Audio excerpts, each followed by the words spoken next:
Learning outcome number 1 is demonstrate the procedure in making the skirt pattern using computer-aided design. Learning outcome number 2 is internalize the use of computer-aided design in making the pattern for skirt. And last learning outcome is draft a pattern for skirt using the computer-aided design tailornova.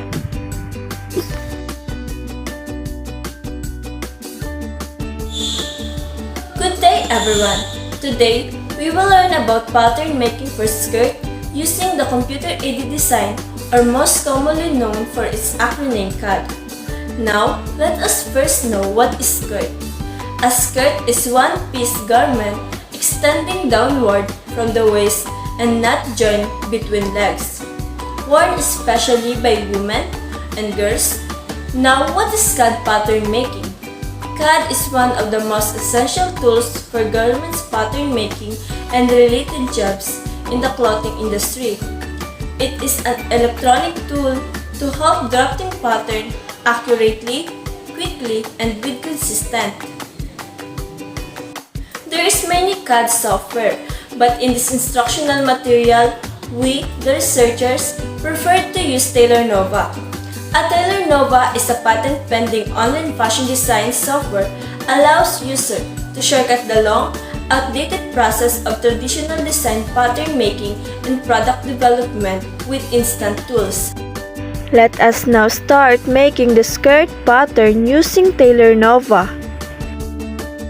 Open your browser and type tailornova.com/designer. There is a quick video tutorial made by the tailornova after you open the website.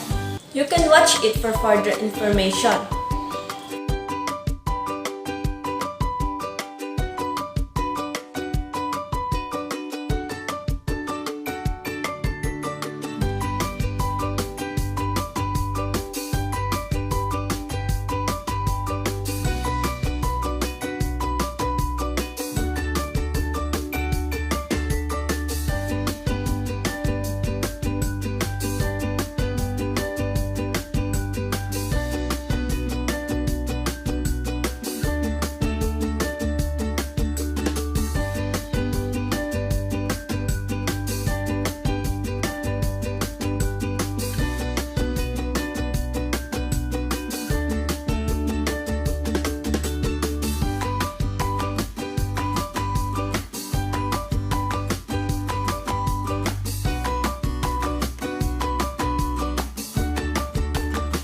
On the upper right corner, there is a sign in and sign up button. Click sign up if you don't have an account on tailornova, and click sign in if you have already an account.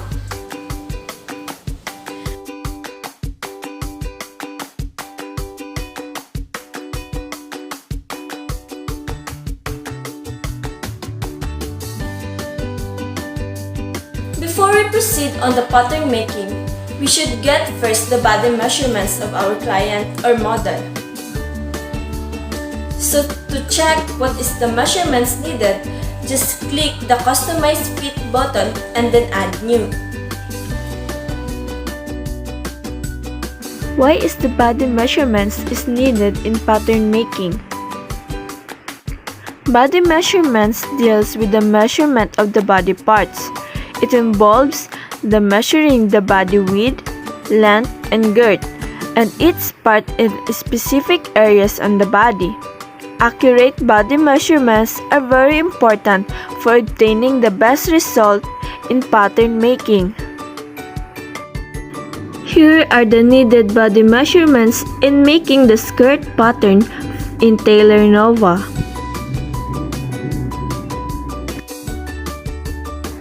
Height 5 feet 0.3 inches. Bust circumference 30.5 inches. Under bust circumference 26.5 inches. Upper arm circumference 13 inches. Waist circumference 25 inches. Hip circumference 32.5 inches. Thigh circumference 19.5 inches. Knee circumference, 14.5 inches.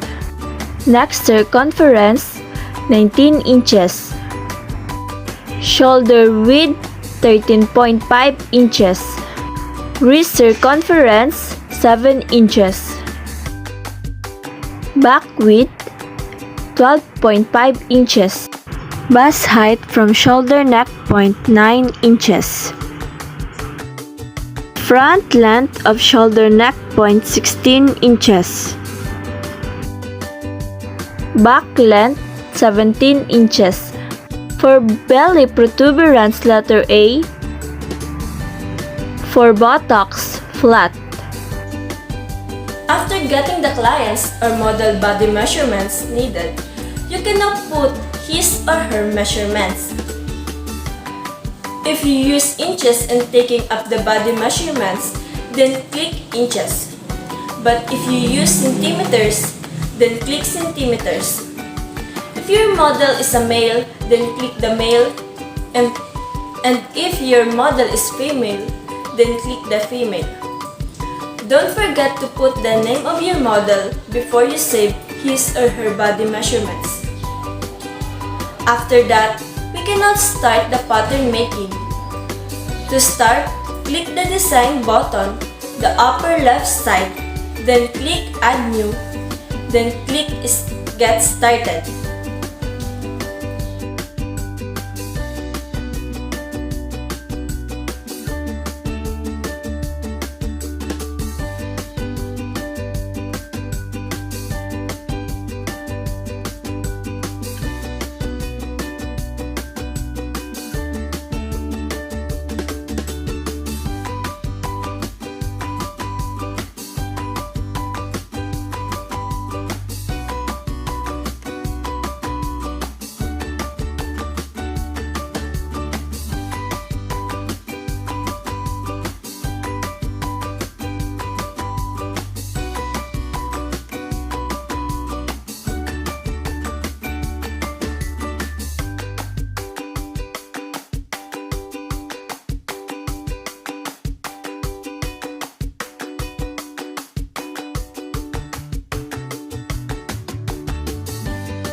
Once your calibration test page has been printed, measure the 4x4 inches or 10 cm scale box with a ruler.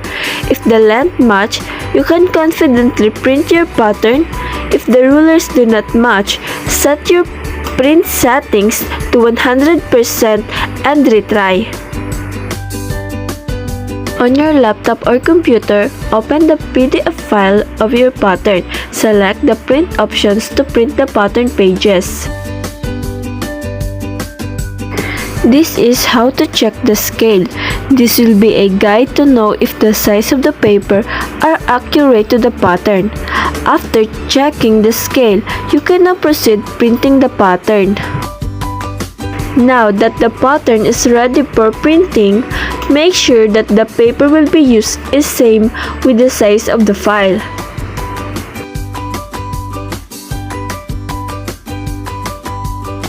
From the printed pattern, we will see this instruction from tailornova. This will be our guide on how we correctly assemble and cut the pattern. Your printouts will always have dash border to perfectly match your sheets. Cut off the right edge of each page. Be careful to not cut beyond the dash mark, otherwise your pattern will not align accurately. These are the parts where you will cut the pattern. Make sure that you will cut it in line with the border.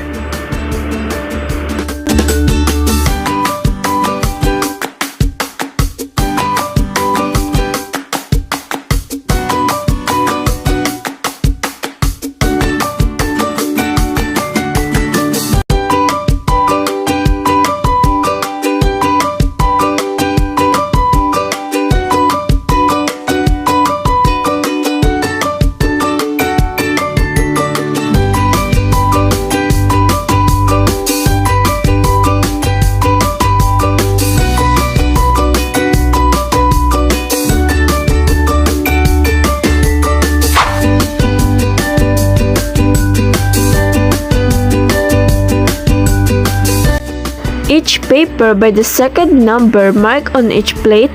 Example, Group 1, there are 1/1, 2/1, 3/1, 4/1, etc.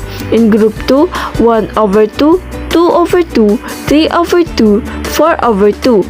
Place 1/1 on top of the 2/1, overlapping the right side each.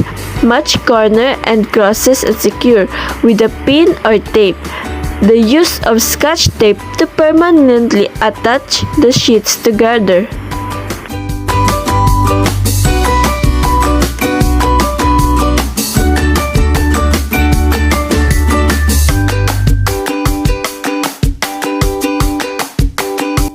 Every pattern pages, there is a number.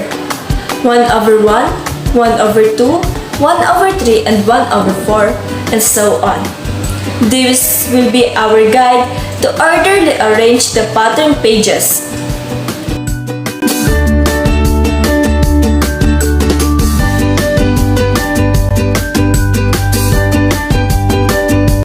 After arranging the pattern pages orderly, now we will use double-sided tape to join and overlap the raw edges of the pattern together according to the procedure from tailornova.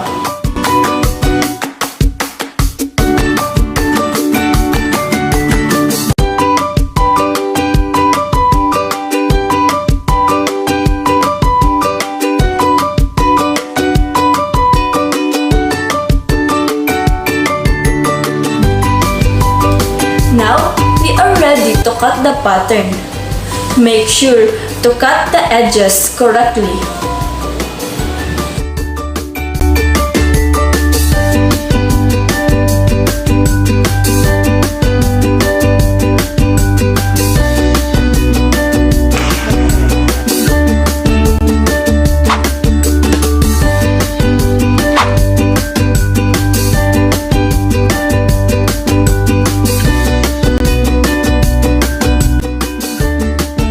For the activity, get a model and measure his or her body measurements. Use inches as a unit of measurement, needed based from the computer-aided design tailornova. Draft a skirt pattern for female using the measurements of your model in the computer-aided design tailornova. Thank you for watching our video lesson. We hope that you enjoy and learn the skirt pattern using the computer-aided design tailornova.